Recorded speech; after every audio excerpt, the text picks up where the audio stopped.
Kita semua telah mengetahui bahwa Allah adalah satu-satunya Rabb atau Tuhan alam semesta yang menciptakan kita dan orang-orang sebelum kita, yang menjadikan bumi sebagai hamparan untuk kita mencari nafkah, dan yang menurunkan hujan untuk menyuburkan tanaman sebagai rejeki bagi kita. Setelah kita mengetahui demikian, hendaklah kita hanya beribadah kepada Allah semata dan tidak menjadikan baginya tandingan atau sekutu dalam beribadah. Allah Ta'ala berfirman yang artinya, Dialah yang menjadikan bumi sebagai hamparan bagimu dan langit sebagai atap. Dan Dia menurunkan air hujan dari langit, lalu Dia menghasilkan dengan hujan itu segala buah-buahan sebagai rejeki untukmu. Karena itu janganlah kamu mengadakan sekutu-sekutu bagi Allah, padahal kamu mengetahui.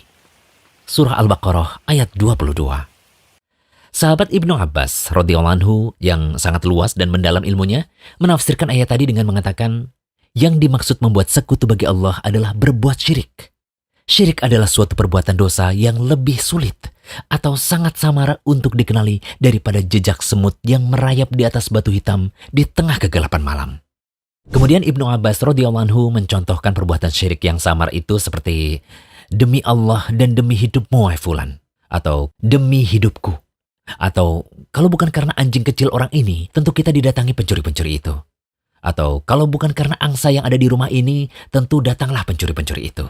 Dan ucapan seseorang kepada kawannya misalnya, atas kehendak Allah dan kehendakmu. Juga ucapan seseorang seperti, kalau bukan karena Allah dan karena fulan. Akhirnya beliau radhiyallahu anhu mengatakan, janganlah engkau menjadikan si fulan sebagai sekutu bagi Allah dalam ucapan-ucapan tersebut. Semua ucapan ini adalah perbuatan syirik. Hadis riwayat Ibnu Abi Hatim. Itulah syirik. Ada sebagian perbuatan yang telah diketahui dengan jelas bahwa perbuatan itu adalah syirik, seperti menyembelih, bernadar, berdoa, meminta dihilangkan musibah atau istighosah kepada selain Allah, dan terdapat pula bentuk syirik seperti yang dikatakan Ibnu Abbas dalam hadis tadi, yang sangat sulit dikenali atau sangat samar. Nah, syirik seperti ini ada dua macam. Pertama, syirik dalam niat dan tujuan. Ini termasuk perbuatan yang samar karena niat terdapat dalam hati, dan yang mengetahui hanya Allah Ta'ala. Seperti seseorang yang sholat dalam keadaan ingin dilihat atau riya, atau sum'ah, ingin didengar orang lain. Tidak ada yang mengetahui perbuatan seperti ini, kecuali Allah Ta'ala. Kedua, syirik yang tidak diketahui oleh kebanyakan manusia. Syirik seperti ini adalah seperti syirik dalam ucapan selain perkara i'tiqad atau keyakinan. Nah, syirik semacam inilah yang akan kita bahas pada kesempatan kali ini. Salah satu di antara bentuk syirik yang sering diucapkan oleh lisan manusia, tetapi belum banyak yang mengetahui bahwa perkataannya termasuk dalam perbuatan syirik, adalah mencela makhluk yang tidak dapat berbuat apa-apa. Misalnya nih, bencana ini biasa terjadi karena bulan ini adalah bulan suruh. Atau mengatakan begini, sialan, gara-gara angin ribut ini nih, kita jadi gagal panen. Ya, sebagian orang begitu mudah mengucapkan perkataan-perkataan seperti tadi. Padahal makhluk yang kita cela tersebut tidak mampu berbuat apa-apa kecuali atas kehendak Allah. Mencaci mereka pada dasarnya telah mencaci dan menyakiti yang telah menciptakan dan mengatur mereka, yaitu Allah Ta'ala. Dalam sebuah hadis qudsi, Rasulullah SAW bersabda, Allah Ta'ala berfirman, manusia menyakiti aku. Dia mencaci maki masa atau waktu, padahal aku adalah pemilik dan pengatur masa. Akulah yang mengatur malam dan siang menjadi silih berganti. Hadis riwayat Bukhari dan Muslim dari Abu Hurairah. Rasulullah SAW juga bersabda, janganlah kamu mencaci maki angin. Hadis riwayat Tirmidzi. Syekh Al-Albani mengatakan bahwa hadis ini sahih.